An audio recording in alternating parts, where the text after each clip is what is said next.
E aí, galera, espero que vocês estejam todos muito bem focados e se preparando para essa partida do Ceará contra o Maracanã.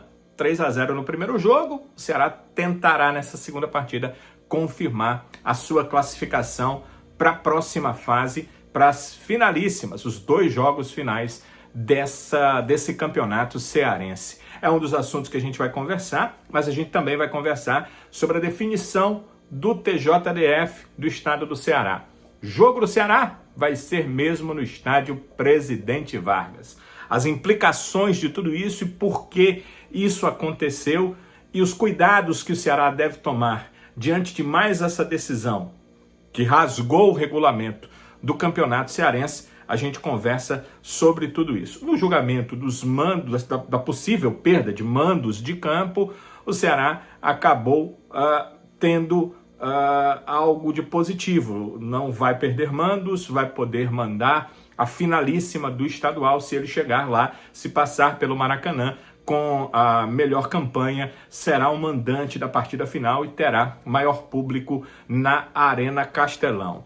Vai abrir a janela dos estaduais. E a gente vai conversar sobre o que o Ceará precisa, o que você contrataria para a equipe do Ceará. Eu também tenho o meu ponto de vista e vou ouvir as opiniões de vocês que vão comentar no vídeo. A gente vai conversar um pouco sobre isso. Será que jogadores dessa janela, que já abre semana que vem, que já abre na segunda-feira, dia 10, vão poder jogar as finais do estadual? Se vocês acompanharam os meus vídeos anteriores, vão saber a resposta. Se não, a gente dá a resposta dentro desse vídeo. E o provável Ceará para enfrentar o Maracanã. Porque certamente hoje o Ceará precisa poupar atletas. Para essa partida, o Ceará não terá o seu time titular. Então, quem você pouparia? Quem é indispensável? O que dá para fazer colocando um time que não será o titular diante do Maracanã, mas também não colocando um time tão frágil assim? São coisas para a gente conversar aqui dentro desse nosso vídeo. Eu já agradeço vocês estarem aqui e solicito que deixem o seu like. É um tempinho para você já clicar ali, deixar o like e engrandecer, fortalecer a nossa parceria aqui no canal. Eu sempre conto para vocês o grande motivo de todos que utilizam a plataforma pedirem o gostei, o like, o legalzinho, isso tudo porque se você tem um perfil e você diz que gosta do nosso vídeo, outras pessoas com o mesmo perfil também vão ser impactadas com os nossos vídeos, ou seja, a plataforma manda os vídeos para essas pessoas. Ah, esse cara é torcedor do Ceará. Ah, esse cara aqui gosta desse tipo de informação, gosta de notícias, interage com as informações, diz que gostou dessas informações. Então, a plataforma passa para outras pessoas com esse perfil, vídeo, e a tendência, como ele tem o seu mesmo perfil, é que ele goste também e passe a fazer parte do nosso canal. É por isso que eu também solicito que você se inscreva no canal. Está na hora de fazer sua inscrição, né? Se você tinha dúvida, não sei se eu vou gostar, então não vou me inscrever no primeiro momento, acho que esse tempo já passou, porque você sabe que vai continuar acompanhando aqui os nossos vídeos e, obviamente, você não vai querer ser um dos últimos a ter acesso às nossas informações. Tem coisa que só a gente conversa aqui, então é hora de você também fazer a sua inscrição. Vá lá na parte principal do nosso canal, inscreva-se e depois ative o sininho para ter as notificações e assim os novos vídeos estarão sempre à sua disposição. Vamos conversar com essa questão de TJDF e por que o Ceará vai ter que jogar no PV quando ele, segundo o regulamento do campeonato, artigo 12, parágrafo 3º, quando tiver 2 times da mesma cidade pleiteando uma praça esportiva, aquele que tiver a melhor campanha tem direito de ser o mandante da partida. Por que o Ceará, tendo esse direito, o regulamento lhe dando esse direito lhe foi tirado, lhe foi roubado, lhe foi usurpado? Eu não vou saber te responder exatamente por quê, mas o TJD perguntou, né, o presidente do Tribunal de Justiça Desportiva de Futebol do Ceará, o Luciano Bezerra Furtado, ele solicitou à federação que ela explicasse por que o Ceará, tendo direito, estando lá no regulamento, ela não marcou o jogo do Ceará para o Castelão. E a federação explicou dizendo o seguinte: olha, eu não marquei porque o Ceará em nenhum momento disse que queria jogar no Castelão. Você não está acreditando? Você não está acreditando? Nem eu. E nem ninguém. Acho que nem o cara que mandou essa resposta, obviamente, acredita nisso. Mas essa foi a resposta da federação. E com essa resposta, o presidente do TJD não podia fazer outra coisa. Ele nem solicitou. O Ceará não solicitou para jogar no Castelão. Você acredita? Você acredita que o Ceará não solicitou para jogar no Castelão? Ele nem solicitou. Então, realmente, o jogo precisa ser marcado para o estádio Presidente Vargas. A nossa opinião não muda. Ela é exatamente a mesma. A federação sabia que Ceará e Fortaleza queriam o Castelão, deveria ter utilizado do regulamento do campeonato, da justiça do regulamento do campeonato. Quem é que tem direito, marca. Quem não tem direito, não marca. Mas a federação não quis se indispor com o Fortaleza e a federação não liga se vai se indispor ou não com o Ceará. Essa é a realidade, a minha leitura da realidade, dos fatos, da minha realidade, da realidade que chegou até ao meu conhecimento do que aconteceu. A gente lê os fatos e não dá para pensar diferente. Você pode colocar aí nos comentários: não, Lino, você não está vendo tal ponto, olha, não é isso não, é por isso, é por aquilo. Veja aí, avalie aí, faça o seu ponto de vista sobre isso. Se dá para pensar outra coisa que não seja isso. A federação não quer se indispor com o Fortaleza e não liga se vai se indispor ou não com o Ceará. Então, essa é a realidade que eu vejo de acordo com o que aconteceu. Então, o TJDF ouviu isso da federação, o Ceará não solicitou, segundo o TJDF. O Ceará já lançou uma nota dizendo que solicitou sim. Eu conversei com pessoas do clube que me disseram: olha, tudo que a gente faz para todo jogo, a gente fez para esse jogo. E todo jogo é marcado para o estádio que a gente pede, menos esse. O que é que o Ceará precisaria fazer de diferente? Bem, aí eu não sei, aí com o clube que tem que conversar com a federação a qual ele é filiado e vota regiamente sempre na reeleição da atual direção da Federação Cearense de Futebol. Então, cabe ao Ceará buscar o que é que ele poderia fazer de diferente para que isso não aconteça em outros momentos. Bem, voltando a falar de TJDF, agora com a notícia que acabou sendo positiva para o Ceará, que é a decisão do Pleno sobre os problemas que aconteceram, os atos de violência no encontro de duas torcidas organizadas brigando no estádio Presidente Vargas na partida entre Ceará e Ferroviário. O torcedor do Ferroviário não teve nada a ver, foram dois grupos de torcedores do Ceará que brigaram no estádio, brigaram dentro do estádio Presidente Vargas. A primeira comissão havia colocado 2 partidas de suspensão e uma multa de R$30 mil. O Ceará apelou para o pleno do TJDF, apresentou provas do que tinha feito, porque o regulamento da competição, ele fala que o clube mandante tem todas as providências a tomar. Quando um clube é julgado com base num código que se chama CBJD, Código Brasileiro de Justiça Desportiva.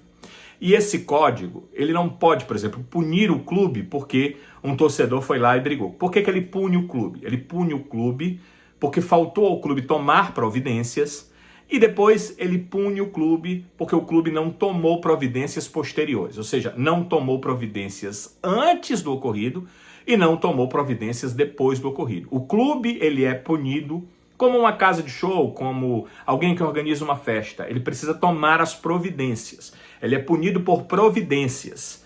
Muita gente tem me dito, né? Alguns comentários até me disseram: não, Danilo, se matar alguém numa casa de show, se houver uma briga na casa de show, o cara da casa de show ele é punido, porque falam da Boate Kiss e tal.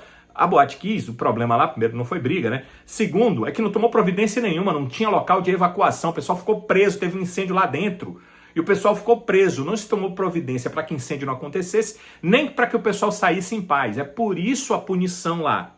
Nesse caso aqui, a punição era tomar providência para não ter briga, e o Ceará solicitou o policiamento, tinha segurança no local, e tinha separação entre as torcidas de Ceará e Ferroviário, mas foram as próprias torcidas do Ceará que brigaram. Eles não tinham como antever isso. Segundo, o Ceará tomou as providências identificando as pessoas que brigaram e repassando toda a identificação para a polícia que prendeu essas pessoas, que está seguindo num processo contra estas pessoas que precisam aí sim serem punidas, precisam ir, se for o caso, para a cadeia, sofrer a punição que a lei determina para quem comete atos de violência, seja no estádio, seja no meio da rua. Não pode cometer ato de violência, então é isso que tem que acontecer. E aí, quando você pune o clube, você acha o seguinte: vou punir o clube que é o torcedor para de fazer. Só que tem torcedores e torcedores. E esses torcedores brigões, eles não estão nem aí para o clube. Você pune o clube, ele faz de novo. Você pune o clube, ele faz de novo. Você precisa punir quem fez. Quando você pune quem fez o ato de violência, na próxima, alguém que vai cometer o ato de violência vai dizer: opa, vou ser fichado. Opa, vai ser feito um TCO contra mim. Opa, quando eu for tirar meus antecedentes criminais, lá estará contido que eu cometi ato de violência no estádio. Opa, eu posso ser privado da minha liberdade sendo preso. É isso que precisa acontecer. Punir o clube é coisa de torcedor com torcedor. Ah, até o clube foi punido. O torcedor torce para que o outro clube seja punido. Mas isso não adianta para esses atos de violência que acontecem nos estádios. Quer acabar com o ato de violência? Pune o agressor. Oh, meu Deus, será que eu sou louco? Só eu penso isso? Vocês pensam diferente? Pune o agressor. Quando você pune quem comete a violência, você reduz. Primeiro porque aquele que foi punido, está punido. Não vai talvez poder ir para o estádio, não vai poder ir para a casa dele, vai estar preso. Então diminui um violento. E os outros vão olhar e vão dizer: opa, não quero isso para mim. Não quero ser preso. Eu não quero ser fichado. Eu não quero sujar meus antecedentes criminais. Então é assim que deve agir. O TJDF, na primeira comissão, como eu disse, punia o Ceará com 2 jogos sem torcida no estádio e mais R$30 mil de multa. O pleno do TJDF revisou tudo isso. O Ceará realmente passou mais informações, porque de lá para cá já houve, né, mais informações, inclusive com as pessoas que estão sendo punidas, que a polícia tomou todas as medidas, que o Ceará entregou essas pessoas, elas foram identificadas, entregues à polícia. Então, por conta disso, o pleno do TJDF resolveu reduzir a multa do Ceará para R$ 7.500 e retirar os 2 jogos de suspensão de público, os 2 jogos sem público. Inclusive, eu assisti o julgamento e os auditores elogiaram bastante o Ceará pela forma que agiu. Inclusive, citaram que o Ceará fez várias coisas que o Fortaleza não fez. O Fortaleza também não vai ter punição sem público no estádio, mas a multa do Fortaleza foi maior porque o Ceará agiu dessa forma, segundo os auditores do TJDF, que são do Tribunal Pleno do TJDF. E eles também elogiaram diretamente o advogado Fred Bandeira, que eu quero fazer uma menção honrosa, porque o Fred tem buscado que o Ceará faça fóruns. Eu acho que já estamos no 3º fórum com os torcedores, passando para os torcedores essa luta contra a violência, a questão de desigualdade levada para os estádios, preconceitos nos estádios, os cantos preconceituosos nos estádios.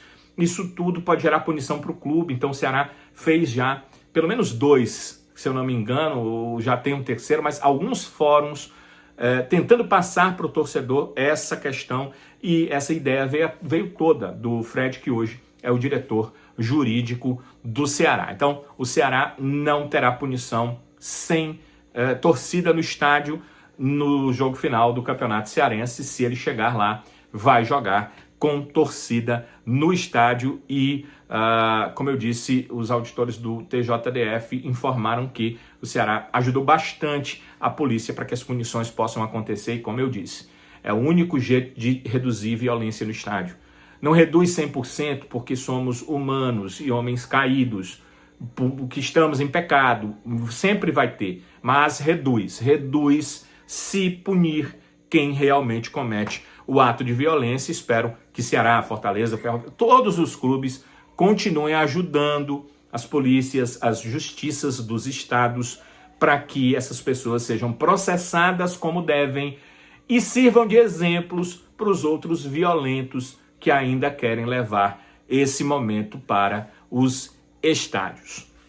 Bem, como pensamos então é o seguinte, vai ter público? Vai ter público. Ceará joga no PV? É no PV, a federação assim decidiu e botou toda a culpa no Ceará, quer dizer, o Ceará não pediu, segundo a federação, para jogar no Castelão, por isso ela teve que marcar o jogo para o estádio Presidente Vargas. Antes mesmo de acontecer o julgamento, o meio-campista Lourenço concedeu uma entrevista coletiva e foi indagado sobre essa questão PV, Castelão, o que ele acha, o que isso pode mudar na vida do Ceará. Vamos conferir o que ele entende aí, o que o Lourenço entende dessa situação. Eu, particularmente, prefiro o Castelão por tudo, né? Pelo gramado, pela nossa torcida também, que sempre comparece em bons números. Então, acredito que se o jogo for no Castelão, a nossa torcida vai comparecer em bastante número e vai nos apoiar do início ao fim. Mas o Ceará tá preparado para jogar em qualquer estádio, cara. Se for no Castelão, se for no PV, o Ceará vai entrar em campo, vai entrar com força máxima para poder vencer. É claro que eu entendo que o Ceará tinha que fazer de tudo para o direito dele ser estabelecido. Mas se não conseguiu, aí concordo totalmente com o Lourenço. Jogador tem que jogar onde é colocado para jogar. É Castelão, é PV é PV. Tem que dar o seu melhor e buscar a vitória. Até porque gramado acho que não tem essa diferença toda. Do Castelão é melhor para a bola rolar sim. Mas não tem essa... Tem que vencer o jogo, tem que ir para a partida, tem que confirmar a classificação e não tem que ficar chorando a questão de estádio. Isso deixa para a diretoria resolver. Isso deixa lá para a parte diretiva do clube. O jogador tem que se preparar para fazer o melhor. Eu concordo totalmente com o Lourenço em relação a isso. Na segunda-feira vai abrir a janela dos estaduais. O que é essa janela dos estaduais? Ela nada mais é do que uma forma da CBF cumprir a legislação trabalhista no país. A legislação trabalhista tem como base que o trabalhador que consegue emprego, ele tem que poder trabalhar. Imagina só, você é trabalhador, você trabalha em alguma coisa, né? Então, já imaginou se você quer trabalhar? Se a sua empresa quer te dar emprego, mas você não pode trabalhar? É o que aconteceria, né, com alguns jogadores se não tivesse essa janela dos estaduais. Os estaduais estão terminando, mas a janela nacional de transferências ela já fechou. Então, imagina um jogador que atua lá em São Paulo, no Rio, aqui no Ceará, em qualquer lugar do Brasil, e cujo clube não disputa campeonatos em nível nacional. Terminou o estadual, pronto. Vai se preparar aí para uma copinha, como aqui acontece a Copa Fares Lopes, e pronto, não vai ter mais o que fazer o ano inteiro. Mas um time olhou e disse, não, esse jogador cabe aqui no meu elenco e eu vou contratá-lo. Ah não, a janela fechou. Tem que abrir a janela lá, a segunda janela de transferências nacionais. Vou ter que esperar, o cara vai ficar desempregado, 2, 3 meses sem trabalhar. Imagina só, qualquer trabalhador, qualquer atleta trabalhador que entrasse na justiça trabalhista ia ganhar de forma liminar o direito de trabalhar. Qualquer um. Para que isso não acontecesse, a CBF criou essa janela dos estaduais. Ou seja, ela não está sendo boazinha, ela não está sendo legalzinha, ela está simplesmente cumprindo a legislação trabalhista do país. Então, entre 10 de março e 11 de abril, atletas de todos os clubes que disputaram os estaduais, não quer dizer que o cara entrou em campo no estadual, não quer dizer que ele foi relacionado para o estadual, não, quer dizer que ele tinha contrato com um time que disputou o estadual, basta isso. Esse jogador pode se transferir para uma outra equipe. Então, entre 10 de março e 11 de abril, esses atletas podem se transferir. Então, o Ceará pode contratar jogadores entre 10 de março e 11 de abril, desde que eles tenham vínculo a algum clube que disputou o campeonato, qualquer campeonato estadual no Brasil em 2025. Agora, o que eles podem fazer? Onde eles podem jogar? De cara, eu já digo para vocês que acompanharam vídeos anteriores, é por isso que eu digo que algumas coisas a gente só conversa aqui, algumas coisas vocês só têm informação aqui, vocês já sabem, e outros vão saber agora, que esses atletas, mesmo contratados antes das finais do estadual, não vão poder jogar as finais do Campeonato Cearense. Por quê? Porque o Campeonato Cearense tem um regulamento, que às vezes é rasgado e tal, mas esse regulamento, pelo menos essa parte ainda não foi rasgada, esse regulamento confirma que um jogador só poderia ser inscrito até o dia 28 de fevereiro. Então, o jogador é contratado na janela dos estaduais, ele passa a fazer parte do elenco do Ceará, por exemplo, que é o nosso caso aqui de discussão. Ele vai poder jogar outras competições, mas não vai poder jogar as finais do estadual, que estão pré-marcadas para os dias 15 e 22 de março. Eles foram contratados antes, mas não tem mais inscrição para o Campeonato Cearense, por isso eles não jogam estaduais, o estadual. Poderão jogar a Copa do Nordeste? Sim, poderão jogar a Copa do Nordeste. Poderão jogar a Copa do Brasil? Sim, poderão jogar a Copa do Brasil. E, claro, poderão jogar o Campeonato Brasileiro, que ainda vai começar. Então, novos jogadores que o Ceará contrate dentro da janela de transferências dos estaduais, esses atletas só não poderão jogar o próprio estadual, o próprio Campeonato Cearense, porque as inscrições já se encerraram. O que você acha que o Ceará precisa contratar ainda, se possível logo agora, né, na janela dos estaduais? Bem, eu tenho a minha avaliação. Vou fazê-la rapidamente aqui e aí vocês vão me dizer o que vocês pensam. Eu penso que o Ceará precisa contratar mais um volante, precisa de mais um volante e precisa de atacantes de lado. Talvez vocês não irão comigo nessa, né? Porque tem muito atacante de lado, né? Tem Fernandinho, tem Martínez, o Pedro Henrique, que teve essa questão da contusão, mas em algum momento no Brasileiro vai voltar, vai se recuperar, vai voltar para o time. Tem jogadores como o Ailon, que atua no centro, mas atua de lado também. E será que precisa mesmo de jogadores para... O Galeano, né, também é um atacante de lado, de jogadores para o lado de campo? Eu acredito que sim. E vou dizer para vocês por que eu penso isso. Primeiro, o Fernandinho começou muito bem e já está sentindo uma certa dificuldade. Achei que na segunda parte da participação dele, ele entrou com a contusão do Pedro Henrique, mas na segunda parte do segundo tempo, ele começou a se achar e começou a ajudar um pouco o Ceará. Toma algumas decisões erradas em relação à assistência, mas um cara que dribla como ele, não ter muitas assistências nas últimas temporadas, significa que ele realmente não é um cara de assistências. Mas segundo o que eu vi dele ano passado, acho que ele pode ajudar. Acredito que nos seus dribles estão um ponto de saída para quebrar linhas do Ceará. Então, se o Condé conseguir que ele seja um jogador que passa um pouco mais a bola, nem precisa ser um cruzamento para a área, uma assistência para o gol, mas quem sabe um passe para o Matheus Bahia, que pode fazer essa assistência, um passe para que a jogada possa fluir ofensivamente para o próprio Mugni, que tem sido um cara importante, o cara que fez mais assistências do Ceará na temporada. Isso pode ajudar. Então, acho que Fernandinho, ok, mas não é o meu titular, não está jogando essa bola para ser titular. E aí? Galeano, Martínez, vocês estão vendo até agora ali um jogador que vai brigar pela titularidade?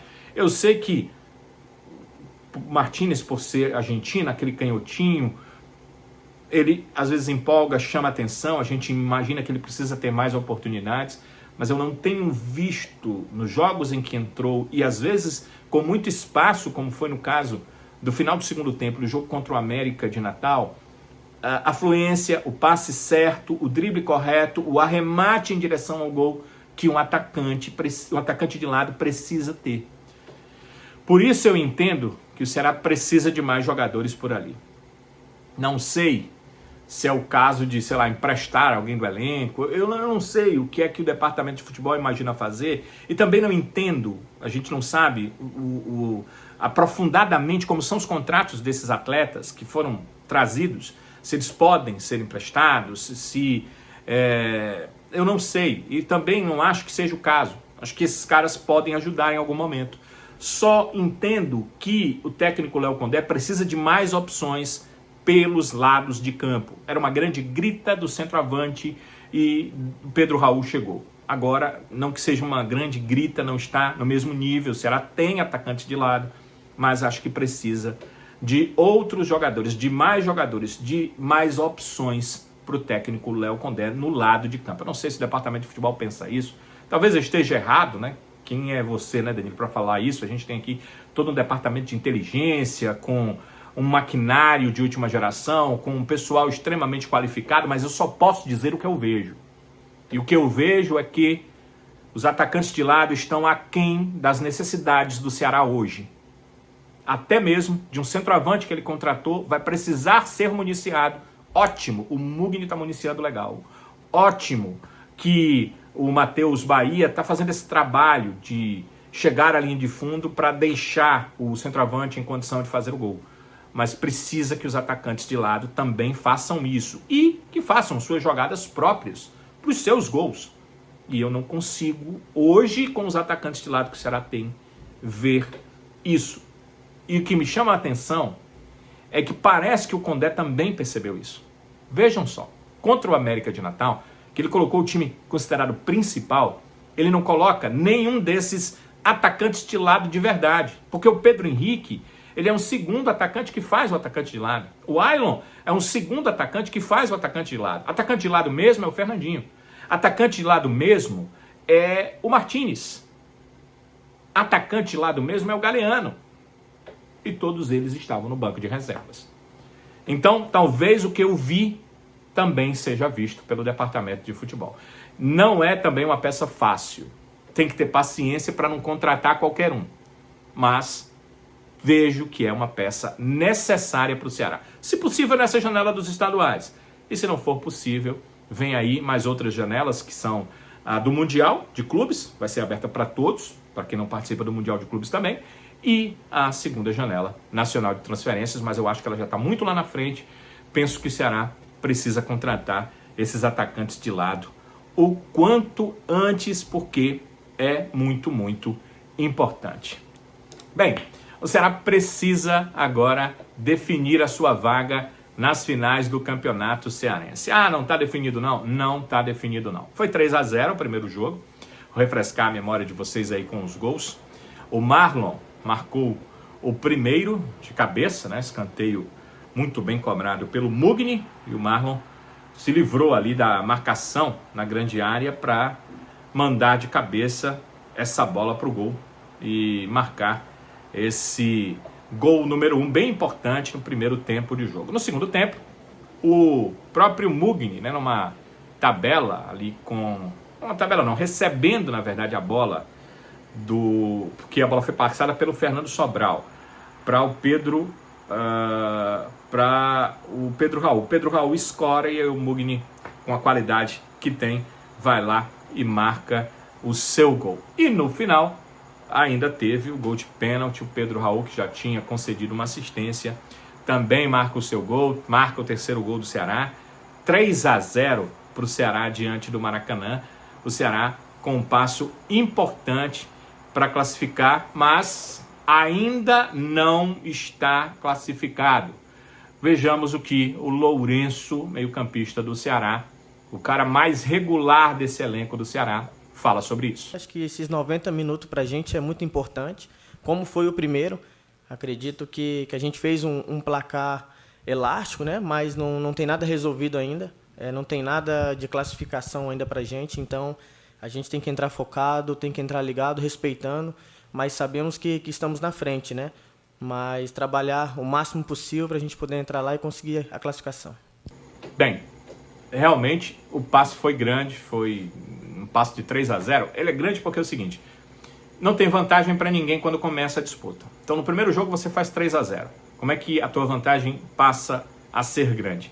Você pode empatar o jogo, você pode perder por 1-0, você pode perder por 2-0, e se perder por 3, ainda vai para a disputa de pênaltis. Então é uma vantagem muito grande. Claro que disputa de pênaltis, time que venceu 3-0 a primeira partida não quer. Então o Ceará precisa tentar confirmar, definir a sua classificação no tempo normal, se possível até com uma vitória. Um time que disputou 6 jogos no estadual e marcou os possíveis 18 pontos, ou seja, 100% de aproveitamento. Mas eu creio, por conta do Ceará ter na quarta-feira uma decisão na Copa do Brasil, jogar contra o Confiança, naquele jogo que é único, é em casa, precisa vencer para classificar, mas já disputou contra esse Confiança uma partida pela Copa do Nordeste esse ano e empatou essa partida, ou seja, precisa vencer mesmo esse jogo. Por conta disso, acredito que o Condé vai poupar alguns atletas. De cara, o Pedro Henrique, não é questão de poupar, está lesionado, problema no joelho direito, vai ficar fora desse jogo, ele que começou a partida. Vamos imaginar aqui o que é que o Condé pouparia ou não. Eu vou passando aqui a minha opinião e vocês vão deixar nos comentários as opiniões de vocês. O Bruno no gol, para mim, não pouparia. Primeiro que o goleiro precisa ser poupado. Segundo, que tudo que você não pode é tomar uma goleada nessa partida para ficar fora do estadual. Então, o Bruno está bem, está seguro ali, manteria o Bruno no gol. Pensando ali em lateral direita. Não temos o Richardson, né? Que tem a ver, né? Não temos o Richardson lá de volante. E quem está fazendo a reserva do Sobral tem sido o Dieguinho. Então, se o Fabiano puder, eu manteria ele na lateral. Porque o Rafael Ramos ainda está, depois da cirurgia, tratando no departamento médico. Não volta agora. Ou seja, você não tem um reserva para a lateral direita. Ou até tem o Dieguinho, mas aí perderia um reserva para o meio campo. Então eu colocaria o Fabiano para ser mantido ali. A dupla de zaga eu faria com o Éder, que jogou essa última partida, porque o Marlon, acho que era alguma coisa de secar, alguma coisa mais física, não clínica, ficou fora. O Condé falou sobre isso, não deu detalhes, mas certamente era uma questão física, uma necessidade de tê-lo fora. Então o Éder jogou e o seu companheiro seria o William Machado. Está no banco, já jogou, acho que não fez nada de errado, só para o Ramon, que tem sido ali na zaga o cara mais efetivo, sem erros desde o início da temporada, e felizmente sem contusões, porque ele sempre jogou bem pelo Ceará no passado. O problema é que ele não jogava há muito tempo, porque se contundia, e esse ano começou bem a temporada, não se contundiu, mas se é para poupar para quarta-feira, então eu faria essa dupla de zaga com o Éder e o William Machado, deixando o Ramon no banco de reservas. Na lateral esquerda, o Nicolas. Acho que o Matheus Bahia é um jogador extremamente importante, mas ele não pode jogar todas as partidas, que em algum momento não vai suportar mais, e o jogo de quarta-feira é importante demais. Então, colocaria na lateral esquerda o Nicolas, que eu entendo ser um bom jogador, que tudo que ele precisa para jogar bem é um ritmo de jogo. Lembro muito de ótimas partidas do Nicolas jogando pelo América Mineiro. Vamos pensar aqui no setor de meio campo. Aí sim eu colocaria o Dieguinho, é por isso que eu não coloco ele na lateral. Colocaria o Dieguinho no lugar do Fernando Sobral. Colocaria também ali no meio campo o Rômulo, que acho que quando ele desencantar vai ajudar demais o Ceará. É um jogador que tem características para isso, então utilizaria o Rômulo e utilizaria também no meio campo o Matheus Araújo. Matheus Araújo e Rômulo, um meio campo mais jovem, mais rápido, mas com esses jogadores tendo a informação de que eles vão precisar guardar posição, porque não vai ter o Lourenço para fazer o segundo homem. E o Dieguinho também não pode marcar sozinho. Mas lembrem-se que eu já coloquei o Nicolas, que guarda até mais posição que o Matheus Bahia.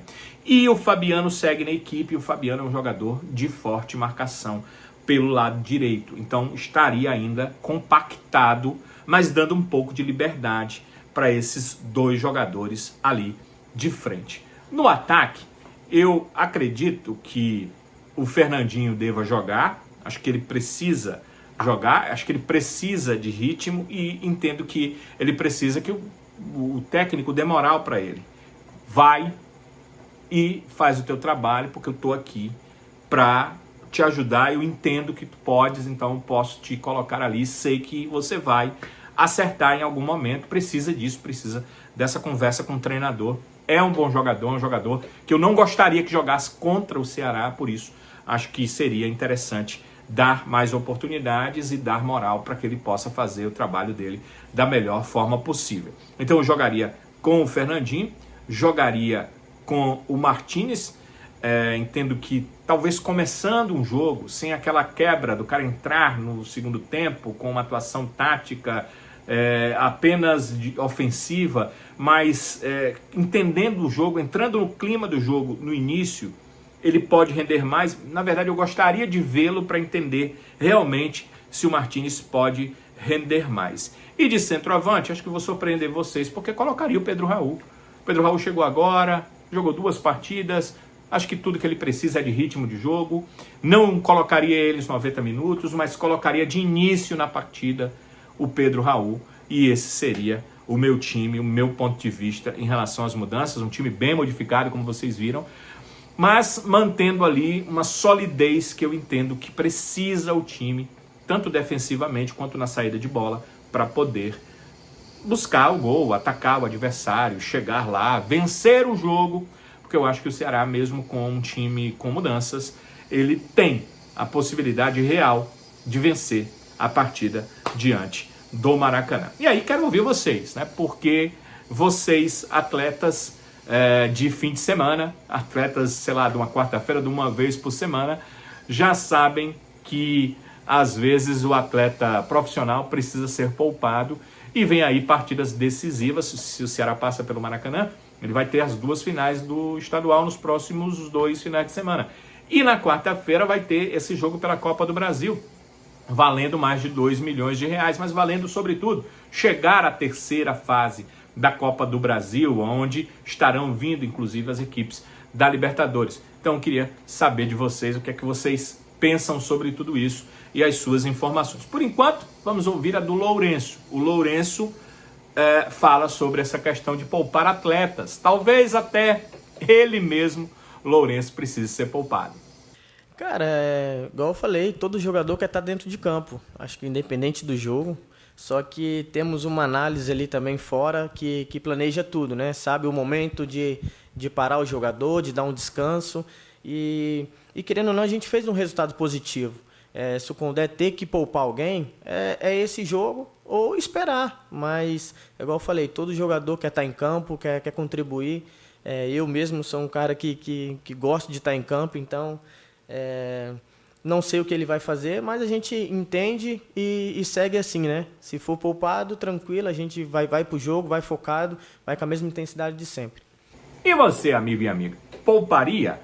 Estaria nos seus planos poupar para essa partida? Ou seja, não deixar que alguns atletas entrassem numa minutagem altíssima antes da Copa do Brasil, antes das finais do estadual? Bem, eu quero ouvir a opinião de vocês, por isso deixem nos seus comentários o que é que vocês pensam sobre tudo isso, sobre o vídeo inteiro, as questões que nós colocamos, o nosso ponto de vista. Ninguém aqui é dono da verdade, pelo contrário, a gente tenta ao máximo, mas vai sempre errar, né? Nós somos humanos, mas vocês têm a opinião de vocês e eu tenho sempre comentado, conversado com vocês, às vezes até feito vídeos sobre pontos de vistas que vocês têm, então vocês sempre nos ajudam aqui no canal e eu agradeço demais. Quero ter a opinião, os comentários de vocês sobre esses assuntos que nós conversamos por aqui. Agradeço também o seu like, claro, você vai deixar o like, né?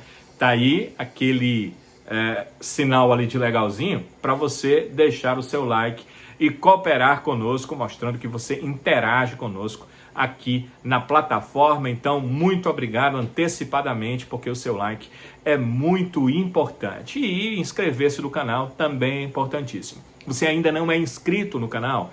Olha, a inscrição no canal, não confunda, não é membro do canal. O canal não tem membresia, então você pode ser inscrito no canal. O que você ganha sendo inscrito no canal? Você ativa a notificação e quando tiver vídeo novo, a notificação vai para você rapidinho, você vem curtir os nossos vídeos, as nossas informações. Então, ser um inscrito no canal é interessante para vocês e, claro, fortalece para nós, porque o número de inscritos no canal também dá à plataforma a condição dela repassar para outras pessoas os nossos vídeos. Então, agradeço demais se você também fizer conosco a sua inscrição aqui no nosso canal. E não esqueça de compartilhar, né? Tem aquele amigo, aquela amiga, torcedores do Ceará, gostam de informações, estão cheios de informações inverídicas. Olha, eu tenho visto os comentários de vocês, Danilo, fulano vem para o Ceará, assim, coisas assim, impossíveis. Os caras ficam postando coisas, colocando aqui mesmo nessa plataforma algo que não é possível para ver se ganha visualização, se ganha like, se ganha inscrição. Bem, cada um age como quer, mas eu fico muito triste que esse tipo de coisa aconteça, porque são inverdades. Aqui você não vai ouvir, ver, não vai ter esse tipo de coisa, não. Então, se você tem amigos e amigas que querem conversar com a gente na busca que a gente faz de informações reais, então vocês podem compartilhar, podem chamar para o canal, vamos lá assistir o canal, é legal, tá na casa do amigo, da amiga, liga lá na Smart TV, liga lá o celular e mostra, olha aqui, como é o vídeo, ó como é que são as coisas, você sabia disso? Olha, isso aqui a gente viu lá no canal, Bem, compartilhamento seu é uma ajuda que você faz também para o nosso canal. E é claro que a gente volta a conversar por aqui, se Deus quiser. Esse, inclusive, é o nosso modo de agir. A gente sempre traz essa promessa que é, se Deus nos permitir, a gente volta nos próximos vídeos. Até lá, galera!